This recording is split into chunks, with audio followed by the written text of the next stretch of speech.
मैं राज पांडे, आप देख रहे हैं आरसीएम टुडे। आइए जान लेते हैं अभी की लेटेस्ट अपडेट के बारे में। अभी की बड़ी खबर, मुख्य समाचार के बारे में बात करेंगे। पूरी खबर विस्तार से देंगे। सच को सच कहेंगे, झूठ को झूठ कहेंगे, न पक्ष न विपक्ष वल्ली निष्पक्ष। आपको मालूम होगा, कोई भी जानकारी होती है निष्पक्षता के साथ सही और सटीक आप तक पहुंचाई जाती है।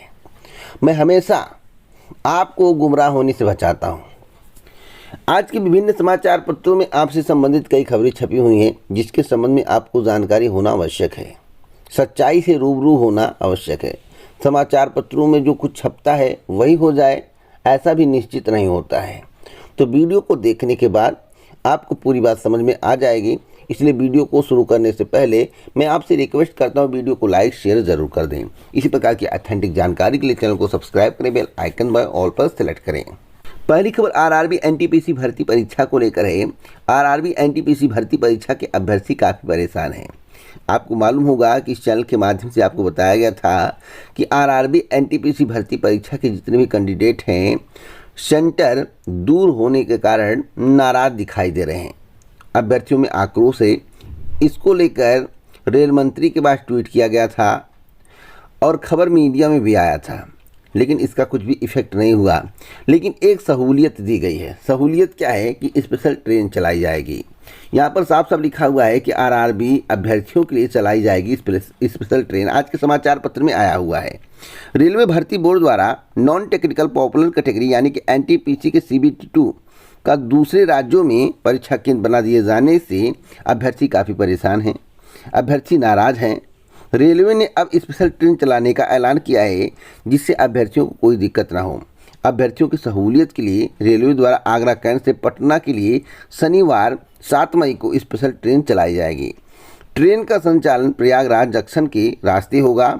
आगरा से रात 11 बजे चलने के बाद मथुरा, कासगंज, कन्नौज, कानपुर के रास्ते ट्रेन सुबह 10:40 प्रयागराज जंक्शन एवं शाम 6 बजे पटना पहुंच जाएगी। वापसी में पटना से 9 मई की रात 10:30 बजे स्पेशल ट्रेन चलेगी, जो सुबह 5:15 प्रयागराज, एक दिन में 3:50 पर आगरा कैंट पहुंच जाएगी।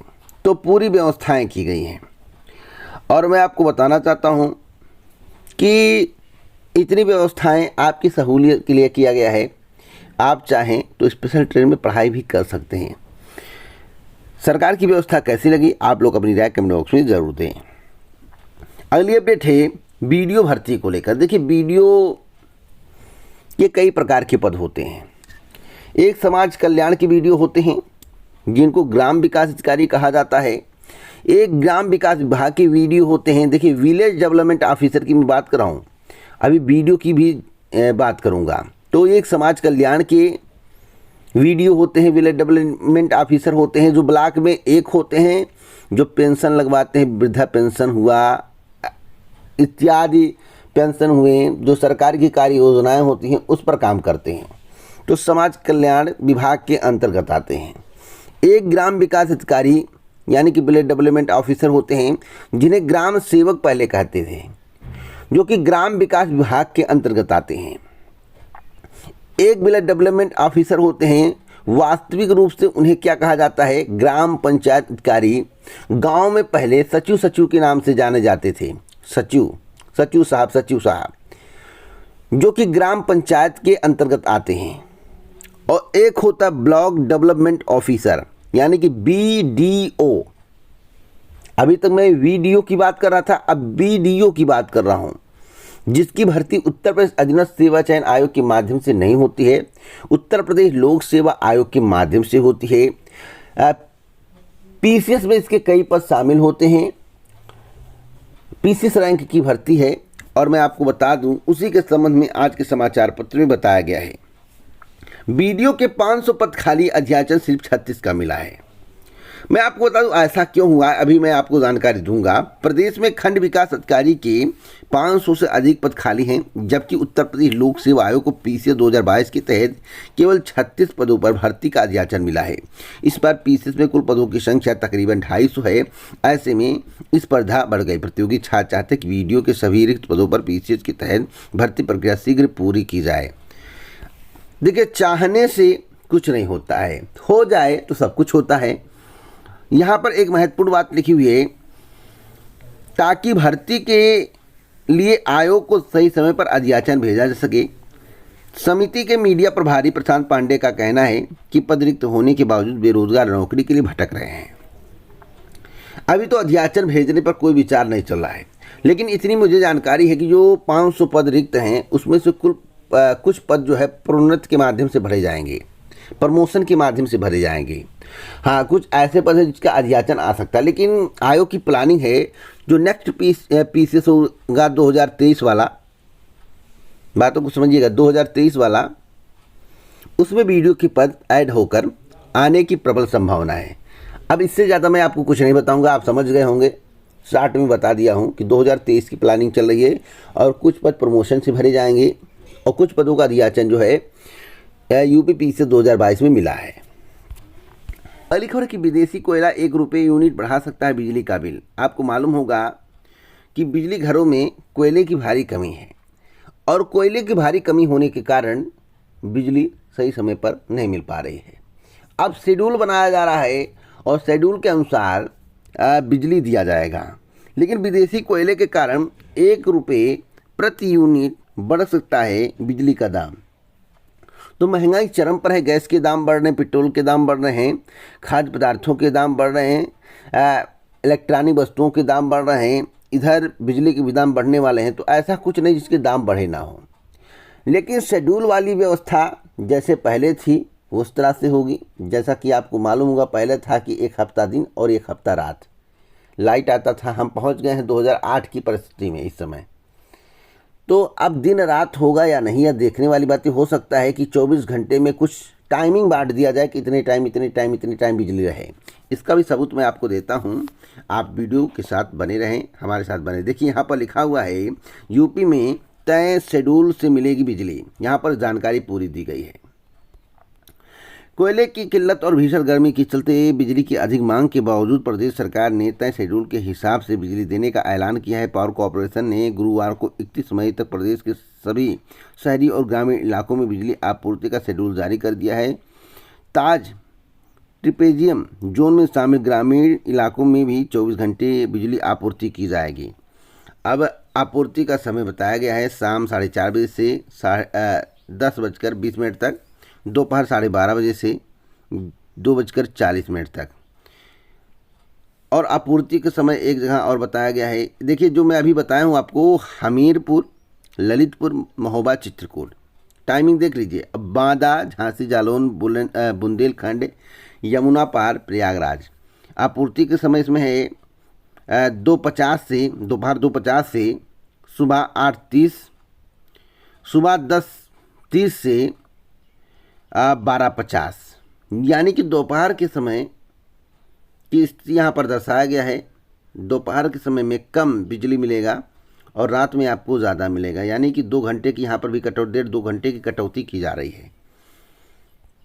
भीषण गर्मी से किसी की जान ना जाए, ऐसा मोदी जी का कहना है। मोदी जी ने कहा कि बिजली पर्याप्त मात्रा में दी जाए। आप लोग कमेंट बॉक्स में बताइएगा सरकार का कार्य कैसा लगा। कमेंट बॉक्स में आपकी राय हमारे लिए अति महत्वपूर्ण है।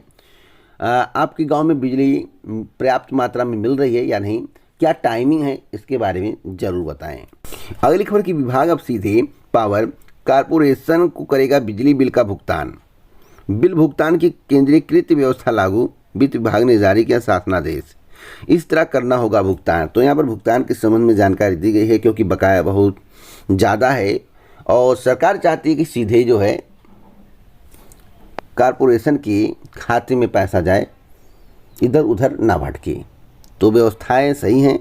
इस व्यवस्था से कारपोरेशन कितना कामयाब होता है, यह देखने वाली बात होगी। अगली अपडेट है रेलवे एनटीपीसी लेवल 2 के एडमिट कार्ड को लेकर, जो कि जारी कर दिया गया है। एनटीपीसी लेवल 4 व 6 के लिए 9 और 10 मई को परीक्षा होगी। एडमिट कार्ड वेबसाइट पर अपलोड कर दिए गए। लेवल 2 के लिए शॉर्टलिस्ट परीक्षार्थी वेबसाइट से इसे डाउनलोड कर सकते हैं। अगली अपडेट है लेखपाल भर्ती को लेकर। बहुत ही पॉपुलर भर्ती है। लेखपाल भर्ती का जो कट ऑफ गया है वह चौंकाने वाला है। इसलिए मैं कह रहा हूँ चौंकाने वाला कि पहली बार मैं जब से पैदा हुआ हूँ, जब से मुझे जानकारी हुई है, जब से मुझे जानकारी हुई है, बचपना तो अलग बात है, जब से मुझे जानकारी हुई है, महिला का कट ऑफ हाई जाती हुई मैंने कभी नहीं देखा। लेकिन महिला का कट ऑफ अब की बार जनरल कैटेगरी, ओबीसी कैटेगरी और ईडब्ल्यूएस से ज़्यादा चला गया है, 64.74। और जो स्थिति है इससे महिलाएं अचंभित हैं। आपको बता दें 2,47,667 आवेदकों को मुख्य परीक्षा के लिए पात्र घोषित किया गया है, जबकि नोटिस में लिखा हुआ है 15 गुना। अगर कैटेगरी वाइज छात्रों की संख्या बता दी जाए कि किस कैटेगरी के कितने छात्र क्वालिफाई हैं तो अभी सब कुछ साफ हो जाएगा, लेकिन ऐसा आयोग करेगा नहीं। अब इस मुद्दे को लेकर कोर्ट में जाने की तैयारी चल रही है। एक बिग पॉइंट है आयोग का, इसको कोई माने या ना माने, जिसका सिलेक्शन हो गया होगा वह नहीं मानेगा, जिसका सिलेक्शन नहीं हुआ है वह मानेगा।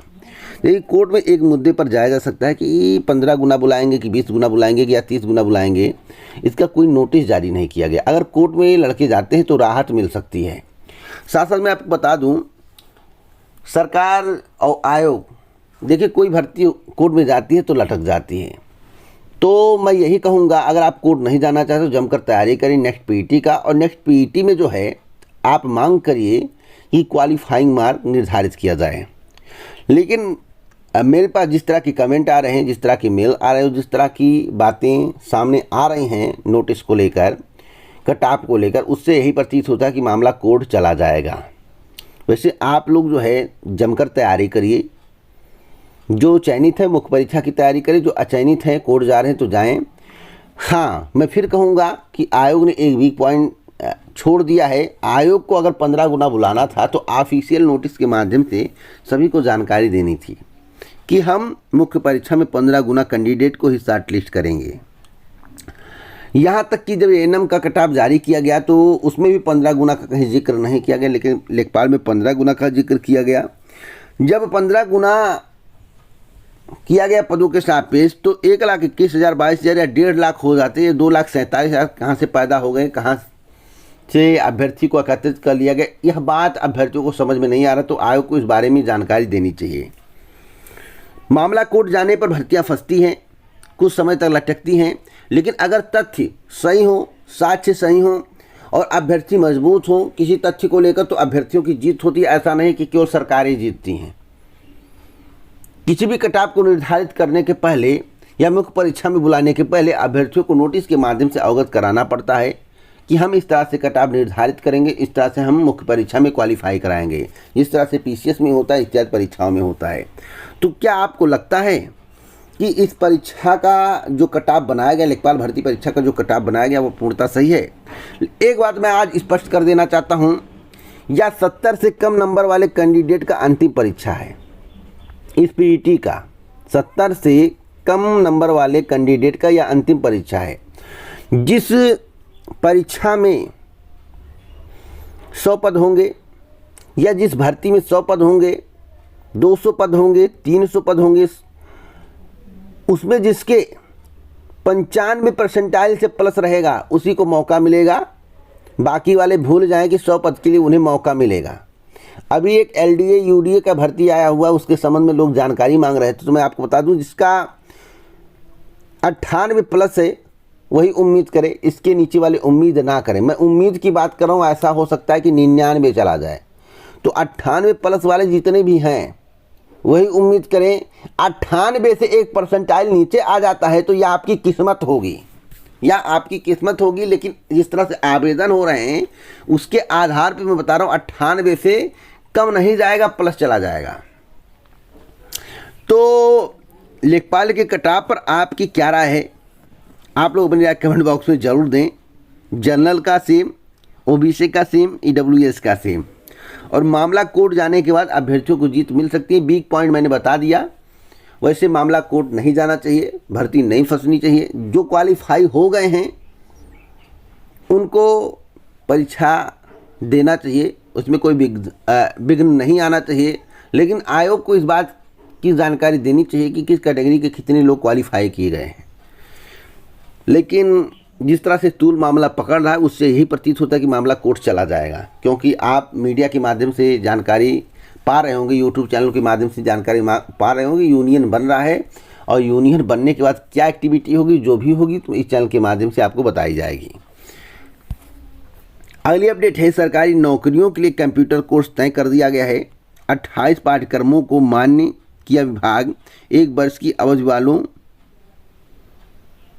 के लिए खुशखबरी है। जितने भी 1 वर्ष की अवधि वाले विद्यार्थी हैं ओ लेवल पाठ्यक्रम मान्य। यहाँ पर देखिए पूरी डिग्री के संबंध में जानकारी दी गई है।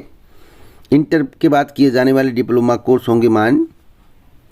और यहाँ पर देखिए बताया गया है कि समीक्षा अधिकारी कंप्यूटर ऑपरेटर भर्ती के लिए ज़रूरी। तो diploma information technology, diploma in software technology, diploma in desktop publishing, master diploma in computer application, master diploma in computer information and system management इत्यादि प्रकार के कोर्स हैं। तो आप जो है इसको पूरा पढ़ सकते हैं। मैं इस पेपर की कटिंग जो है कम्युनिटी में पोस्ट कर दूंगा, वहां से आप इसे पढ़ लीजिएगा। तो इसी प्रकार की ऑथेंटिक जानकारी के लिए चैनल को सब्सक्राइब करें, बेल आइकन दबाएं, ऑल पर सेलेक्ट करें। जय हिंद, जय भारत, नमस्कार।